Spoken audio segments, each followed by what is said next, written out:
Assalomu alaykum. Argis Pro'da dem bilan ishlashni ko'rib o'tamiz. Va dars oxirida quyidagi xaritani tayyorlashni ko'rib chiqamiz. Demak, ishni boshladik. Yangi proyekt papka yaratib oldim. Hozircha bo'm-bo'sh. Men endi brauzerga kiraman. earthexplorer.usgs.go saytiga kiraman. Bu saytdan bizni ma'lumotlarni yuklab olamiz. Masalan, SRTM ma'lumoti shu yerda bor. Undan tashqari Landsat ma'lumotlari ham bor.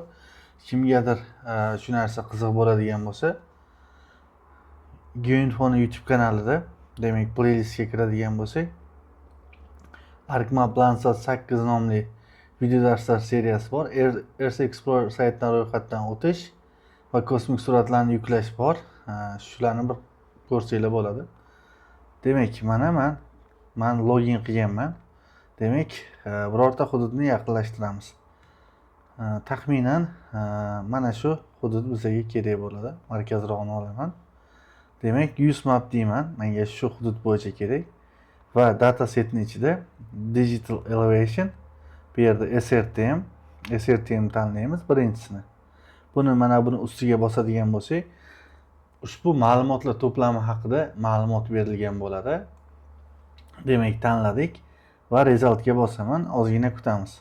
Ungacha mana bu yerda USGS Eros Archive Digital Elevation Shuttle Radar Topographic Mission bor, ya'ni SRTM deb nomlanadi. Bu missiyani nomi SRTM. Bu dem ma'lumotlarni beradi. Mana bu yerda batafsil tushuntirilgan. Xo'p, bu demak bizga VGS 84 da berar ekan. 30 metrlik ma'lumotlar bor. Xo'p, biz o'shani yuklab olishni boshlaymiz. Mana bu yerda oyoq belgisini bosadigan bo'lsam, demak bu hudud ekan. Biz kerakli o'zimizga mosroq hududni ajratib olamiz. Xo'p. Bizga demak bu ham emas, bu ham turib tursin, mayli. Xo'p.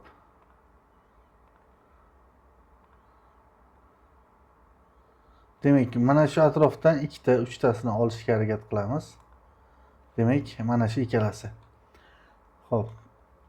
Endi birinchisiga kiraman. Mana birinchisiga yuklash knopkasini bosaman va menga oyna ochiladi. Oynada men GeoTIFF formatda yuklab olishni bosaman. Ikkinchisini ham demak yuklashni bosamiz.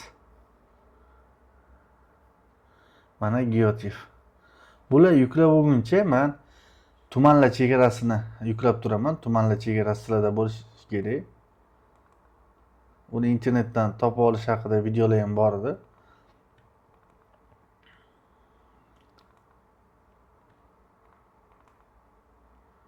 Demak, mana tumanlar chegarasi. Buni koordinatasini birdaniga men o'zgartira olaman web merkatorga. Demak, koordinat sistemda mana web merkator turibdi 3857. Xo'p, o'zgarmadi, hozir to'g'rilaymiz.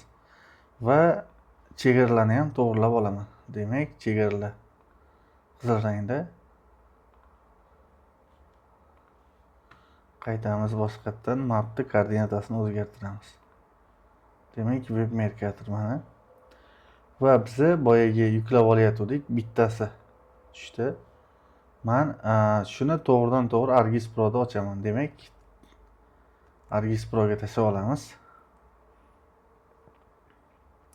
Endi biz faqat kichikroq hududni ma'lumotlar bilan ishlaymiz. Unaqa katta hudud kerak emas. Hozir agar bitta rastrda o'zida tushadigan bo'lsa, yaxshi. Agar tushmasa, demak, biz ikkinchi rastrda olib mazza qilamiz. Mana ko'radigan bo'lsak, bizga hozircha deyarli bitta o'zi tushmadi. Mana biz buni nima qilamiz? Ikkinchisini ham olamiz. Ikkinchisini yuklagan bo'lishi kerak. Demak, загрузкаga kiraman qaytadan. Xo'p, biz 39.067 ni oldik. 66 ni ham tashlayman. Mana ikkitasi tushdi. Biz mana shu tumanni olsak bo'lar ekan. Xo'p, buning uchun birinchi biz mosaic to new raster deymiz. Ya'ni yangi mozaik qilib olishim kerak. ikkalasini tanlayman. Birinchisi va ikkinchisi qayerga tushishi. Men buni GDB ni ichiga saqlayman. Okey dedim. Koordinata sistemasi current map'ga bo'lsin dedim. Nomini dem mosaic dedim. Mosaic dedim. Number of ones bitta. Endi 6 bit unsigned ekan. 8 bit unsigned. Buni tekshiraman. Buniki ham shunaqa bo'lishi kerak. Ya'ni bu yerda mana bu yerda qanaqa bo'lsa shunaqa yozamiz. Demak 16 bit short ekan. Ko'ramiz. Demak 16 bit. Xo'p. Mana run knopkasini bosdik. Kutamiz birlashtirilishini. Buni o'chirib turaman.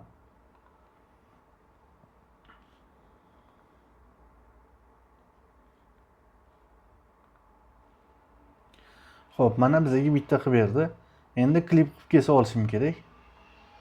Demak, klip raster deyman. Esingizda bo'lsa, klip raster degan tool bor edi. Demak, input rasterga dem mosaic, output extendga district deyman. Shu holatda men district tanlab olishim kerak. Mana tanladim. Xo'p, mana bu yerda buni yozaman, bu yerga 0 ni yozaman. Bo'ldi. Mosaic dem deb qo'yaman. Bo'ldi. Bizga mana shu dem kerak, faqat nomini ham yozib qo'yaman, tushunarli bo'lishi uchun. Demak, Urgut tumani ekan. Bu yerda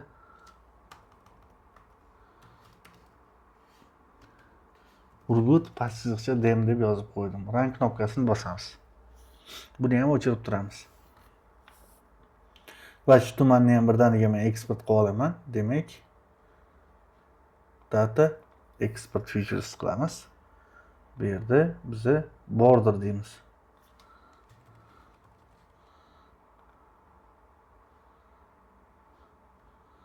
Bo'ldi. Bizga shu ma'lumotlarni o'zi yetadi. Qolganlarini o'chiraman. Xo'p, ko'radigan bo'lsak, mana dem bu holatda turibdi. Bu o'zini holati. Endi men buni sizlarga tushunarli bo'lishi uchun alohida yana bitta kartaga qo'shib olaman. Demak, Urgut demni qo'shdim. Xo'p. Mana qo'shamiz. Qo'shdik. Endi bunga rang beramiz. Masalan, deylik, stretch turadi. Bu holatda biza elevation uchun ranglarni ko'rishimiz mumkin. Show names ni bosaman va show all ni bosaman. Mana bu yerda ranglar ro'yxati va nomi bilan chiqadi. Bizga aynan elevation kerak. Mana elevation 1. Mana bu ko'rinishda. Ko'radigan bo'lsanglar, elevation mana yana bu ko'rinishda ham bor. Bir qancha elevationlar bor. Biza o'zimizga mosini qo'ysak bo'ladi. Mana elevation 1 ni qo'ydik. Ko'radigan bo'lsanglar, bu ko'rinishda bo'ldi. Urgut buni nima deyman? Dem deb qo'ydim. Endi hozircha shuni o'zi, demak 792 metrdan 3290 metrgacha ekan. Xo'p, yana bir marta buni qo'shib olaman Urgut demni. Bularni o'chiramiz. Endi bunga biz stretch o'rniga shaded relief qo'yamiz, ya'ni bu balandroq ko'pirtirib ko'rsatib beradi. Demak, mana farqini ko'rishimiz mumkin bo'ladi. Buni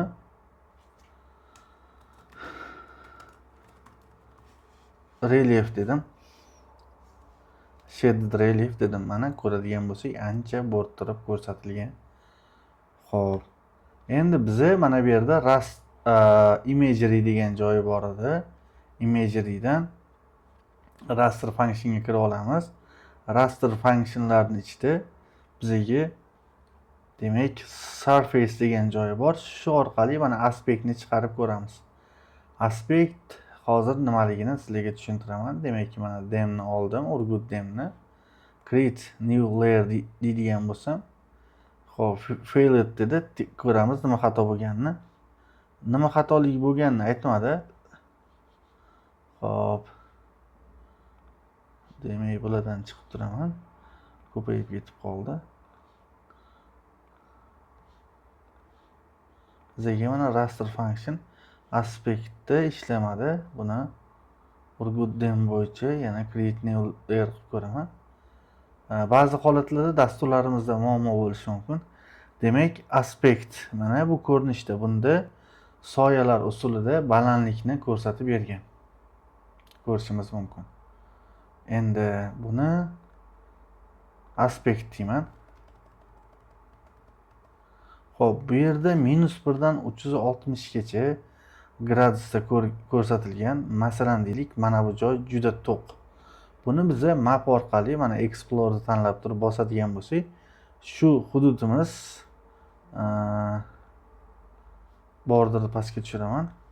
Shu joyimiz necha gradusdaligini ko'rishimiz mumkin. 50 gradus qiyalikda deb ko'rsatilgan.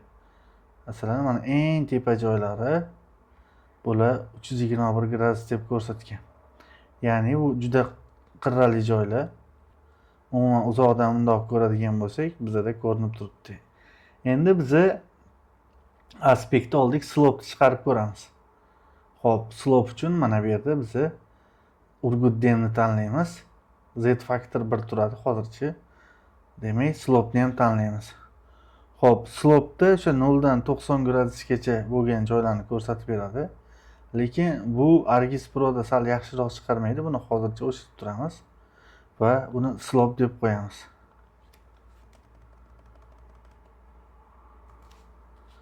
Xo'p. Endi aspect slope ni ishlatamiz. Urgut dem mana.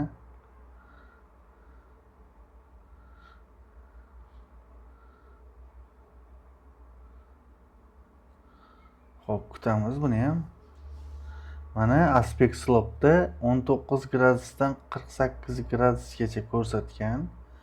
Bu nimaga bu yerda 90 gradusgacha, bu yerda 360 gradusgacha ko'rsatilgan degan savol bo'ladi. Demak, bularda salgina farqi bor. Mana bu 0 dan 360 gradusgacha o'zimiz bilgan soat strelkasida ko'rsatyapti desak, ya'ni shimolga nisbatan 360 gradus ko'rsatyapti. Bu yerda faqat 90 gradus ko'rsatilgan. Bu yerda esa 19 gradus, 21 gradus, 22 gradus, ya'ni 90 gradusni o'zi joylar juda kam, deyarli yo'q desak ham bo'ladi. Shimoliy 19 gradus bo'lishi mumkin, janub tomondan bo'lishi mumkin. Shunga qarab bu ajratgan. Endi biza yana buni xo'p, yana bitta hillshadga o'tkazamiz. Demak, hillshade qanaqa, buni ham ko'ramiz. Urgutda ham hech qanaqa parametrga tegmayman. Mana bu ko'rinishda olib kelib berdi. Xo'p, demak, bu ham o'sha soyaga o'xshashroq bo'rttirib ko'rsatib, tagidagi ham xuddi shunaqa. Xo'p. Endi aspekt bilan farqini ko'ramiz. Mana aspekt bunaqa, bu yerda bu ko'rinishda. Xo'p, hozircha shu yetadi.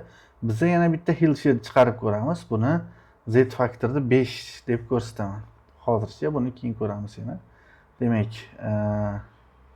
qaytamiz. Hillshade Urgut dem Z faktor mayli 10 deymiz. Ko'radigan bo'lsak, ancha bo'rttirdi. Buni agar yana xohlasak, biz 20 qilishimiz ham mumkin. Yoki 30 deyman. Mana 30. Xo'p, yetadi shuni o'zi.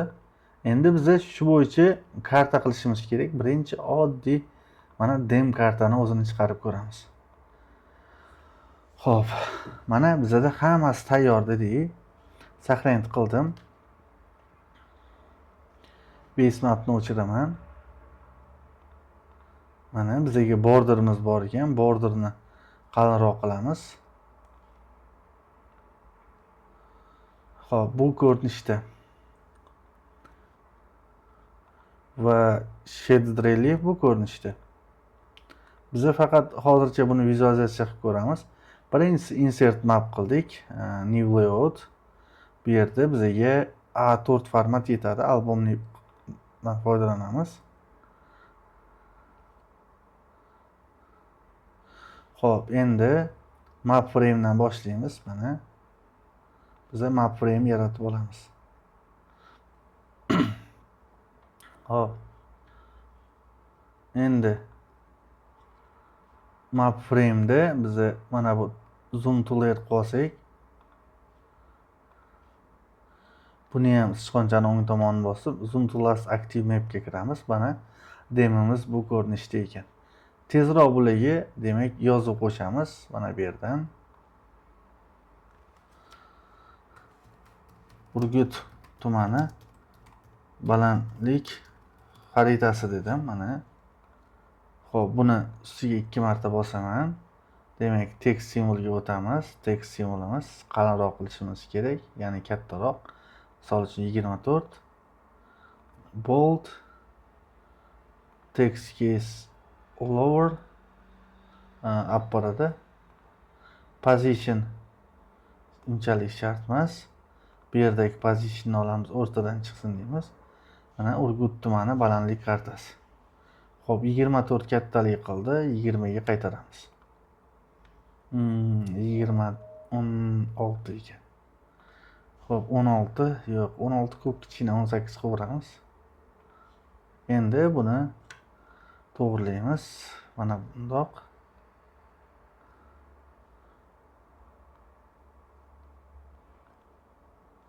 Xo'p, masshtabimiz 317 ming ekan, shuni kelinglar 300 ming deb qo'yamiz. Mana 300 ming dedik. Endi xo'p, bizada buni legendasi bor edi, legendasiga kiramiz.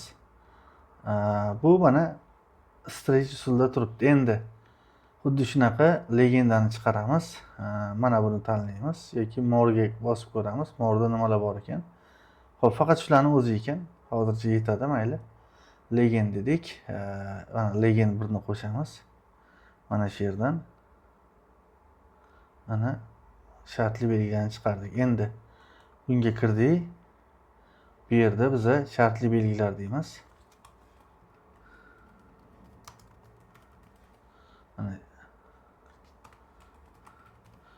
Xo'p, umuman shartli belgi degan so'z shart emas. Buni bu yerdan olib tashlaymiz. Show propertiesga kirdik. Layer heading kerak emas. Label kerak emas. Xo'p, mana shuni o'zi yetadi. Endi type horizontal, vertical degan ekan. Biza headingni labelni qoldiramiz hozircha. Buni masalan horizontalga o'tkazsak bo'ladi. Xohlasak mana 45 degan ekan. Yoki vertikalga mana bu ko'rinishda qoldirsak bo'ladi. Biza buni horizontal deymiz. Mana horizontal 90 dedik.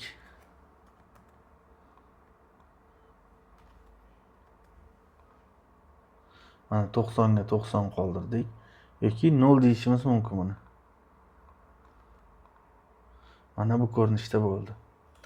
Xo'p. Mana bu yerda width bilan high bor ekan. High'ini ko'paytiramiz. Masalan 20 ga 40 deymiz buni. Xo'p, demak 30 ga 40 desak ham bo'lar ekan. Mana 30 ga 40 dedik. Xo'p, indents kerak emas. Xo'p, bizga shu yetadi. Orqaga qaytdik. Xo'p. Title'ni olib turamiz. Mana bu ko'rinishda bo'ldi.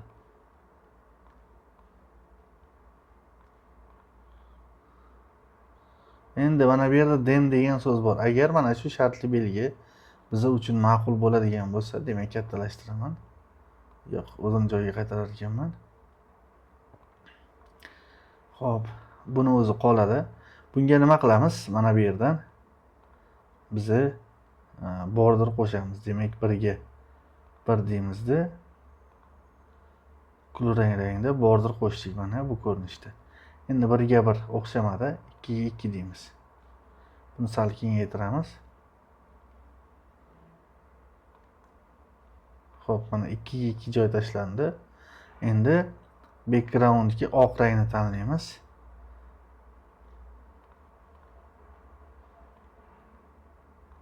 Mana bu ko'rinishda bo'ldi. Bizga shuni o'zi yetadi hozircha. Mana ikkalasini qo'ydik. Endi shu yerda koordinatani qo'shamiz, grid qo'shamiz. Bitta map frame desam. Xo'p, bu yerda mana grid, tayyor gridlarimiz bor. Tayyor gridimizdan foydalandik. Mana gridni qo'shdik. Bu yerda gridlarni ko'rib chiqamiz endi. Xo'p, endi labels bor ekan. Bu yerdan avtomatikda olib turamiz. Xo'p, ketdik. Necha gradusdan o'tibdi? 67. Demak, xo'p, 5 degan. Shuni 2 deyman. Yo'q. 20 der ekanman. Har 20 dan o'tsin, 20 ko'payib ketar ekan. 8 deb qo'yaman.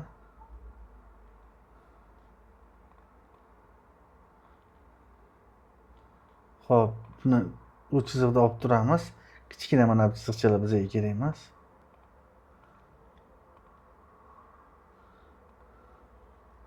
Xo'p, endi tekst o'zini qo'shishimiz kerak. Tekstni o'zi ham 8 dan o'tish kerak. Grid lines ham 8 dan.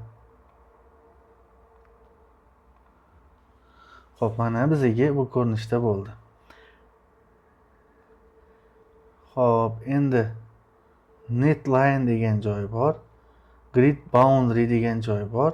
Mana net line ga kiramiz. Net line da bizga bir qancha xo'p, shablonlar berish kerak. Shablonlar bermasa o'zimiz bu yerdan net line ni qalinroq qilamiz.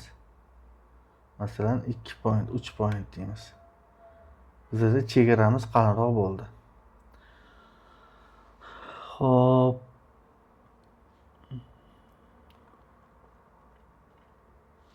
Demak, boshqatdan yana bitta kiramiz bunga. Grid line symbol degan joy bor ekan. Symbol degan joydan bizga qo'shimchalar yo'q. Xo'p, yetadi. Endi labelni sal kattalashtiramiz. Labelni bu yerda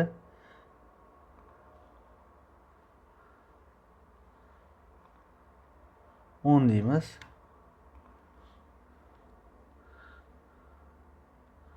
Xo'p, endi mana bilan sal tekislashimiz kerak bo'ladi. Demak, buni chiziqqa tiraganimiz yaxshi.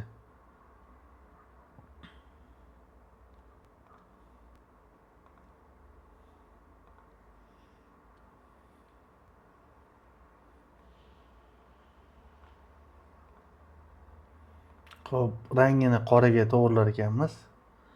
Demak, o'sha biza bilgan qora rang.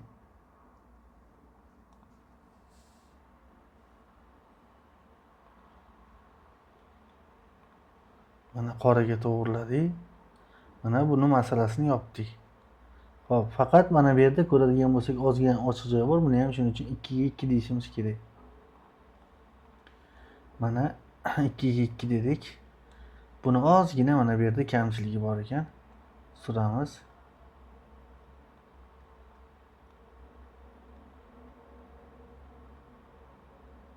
Mana ancha to'g'ri bo'ldi. Lekin bu yerdan xato bo'lib qoldi. Demak, bo'ladi. Hozircha mana demni qo'shdik. Dem degan legendani. Endi mana bu yerda balandlikda ham xuddi shunaqa. Orqasi buni ham xo'p 2 1 ga 1 desak ham bo'ladi. Xo'p, backgroundga bunga boshqacharoq bitta rang beramiz. Masalan, ko'k rangda. Bu yerda borderda shart emas. Xo'p, buni ko'rib chiqamiz endi.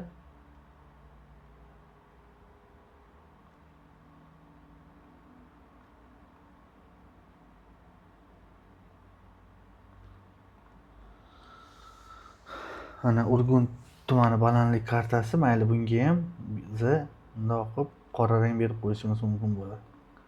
Mana qora rang berdik, hammasi joyida. Demak, bu bitta kartaga namuna edi, lekin oddiy karta. Bu yetarli emas. Buni saqlanib qilamiz. Saqlanib qildik. Xo'p. Bunga masshtabni ham qo'shib qo'yish kerak edi. Demak, masshtabni shuni tagidan qo'shaman. Demak, masshtabni uni tagidan qo'shish uchun buni tanlab olaman. Mana pastga kopirovat qilib oldim. Bular bizga kerak emas.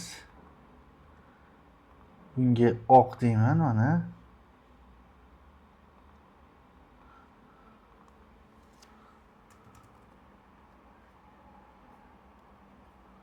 masshtab 1 ga 300 ming deb qo'ydim. Ana. Endi buni text simvoldan bu uppercase bo'lib qolibdi, normalga qaytaraman. 18 ni 12 ga boldni regularga qaytarib qo'yaman. Mana menga bu ko'rinishda bo'ldi. Mana masshtabini ham chiqarib qo'ydim. Agar yana nimadir kerak bo'lsa qo'shsa bo'ladi, yetadi. Xo'p, yana buni saqlaymiz. Buni saqlanib qilib qo'yamiz.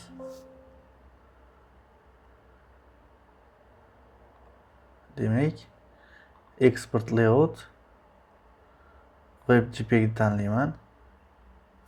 Buni layout turibdi, layout deb nomlaymiz. Hozircha shuni o'zi bilan eksport qilamiz.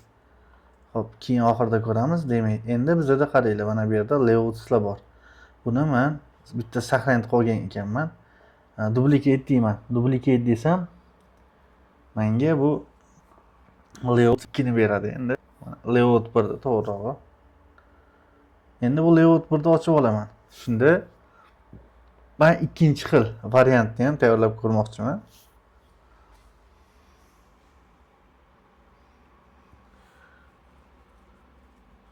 Xo'p, ikkinchi xil variant qanaqa bo'ladi bizda endi? Bizda Urgut tumani balandlik kartasida dem bo'lmaydi. Shaded relief bo'ladi endi. Mana shaded relief. Endi legend degan joyda bizda xo'p, xuddi shunaqa legendni mana buni shunday yoqib qo'yaman, bo'ldi. Legend chiqaveradi. Mana shu ikkalasi bir xil. Buni ham saqlanib qilaman.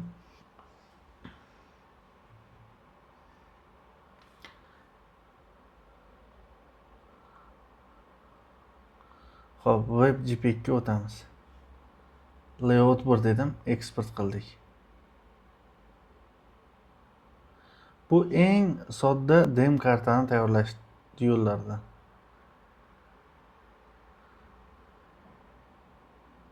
Relief bo'rttirib qilingan. Lekin bizga bo'rttirib ko'rsatilgani nimagadir yetmayapti.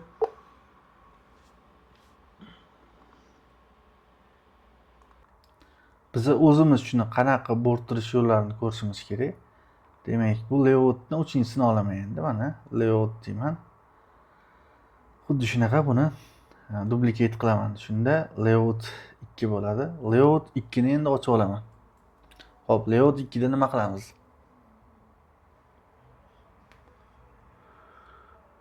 Mana shaded reliefni o'chirib turaman. Esinglarda bo'lsa, biz hill shadedni chiqargandik. Hill shadedni shunday pastga tushiraman, demdan pastga. Va demni ustini bosdim. Raster layerga o'tib turib, shaffofligini 20% deb qo'yadigan bo'lsam, mana tagini ko'rsatib berdi. Buni yana 30% qilishingiz ham mumkin. Bu unchalik zo'r chiqmasligi mumkin, lekin agar shaded relief sizlarga mos tushmasa, ya'ni yoqmasa, sizlar balandlikni undan-da yaxshi ko'rsatmoqchi bo'lsanglar, bu yaxshiroq variant deb o'ylayman. To'g'ri, biroz ranglarda farq bor. Bu ranglari sal boshqacharoq.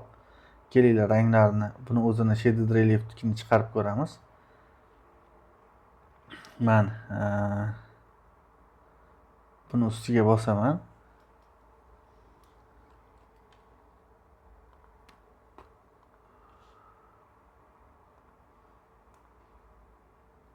Xo'p.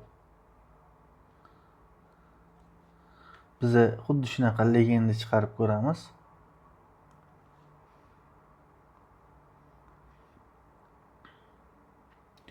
Ko'radigan bo'lsak, buniki ham xuddi shunaqa aslida, faqat bunda yorqinroq.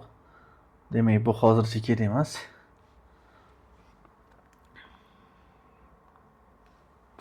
Demak, demni mana bu usulda ko'rsatsak bo'ladi. Xuddi o'sha hech narsa o'zgarmadi, salgina farqi bor. Demak, buni biz saqlanib qolamiz buni ham. Share, WebJPEG. Xo'p, layout 2 dedik, mana exportni bosdik.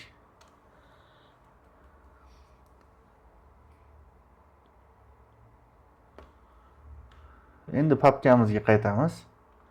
Dem degan papkada layout 1, layout 2 bo'ldi. Xo'p, mana bu ko'rinishda birinchi kartamiz edi, ikkinchi kartamiz va uchinchi kartamiz. Demak, 3 xil ko'rinishda. Hammada fokus har xil bo'ladi. Shuning uchun men 3 xil variant qilib ko'rsatdim. Xo'p, ko'rishimiz mumkin. Qaysi biri qulay bo'lsa, o'shandan foydalansa bo'ladi. Bu boshlang'ich edi. Endi bunga yanada nima qo'shimcha qo'shsa bo'ladi? Ularni keyingi darsga davom ettiramiz. Hozircha shuni tayyorlab ko'ringlar. Boshqa yordamchi karta uchun yordamchi elementlar, masalan, shimol ko'rsatkichi, qanaqadir rasm, xohlasanglar shu Urgut tumani O'zbekistonda qayerda joylashganini bu yerda ko'rsatib qo'yinglar. Yoki Urgut tumani haqida qisqacha ma'lumot, shunaqa ko'rsatsanglar bo'ladi.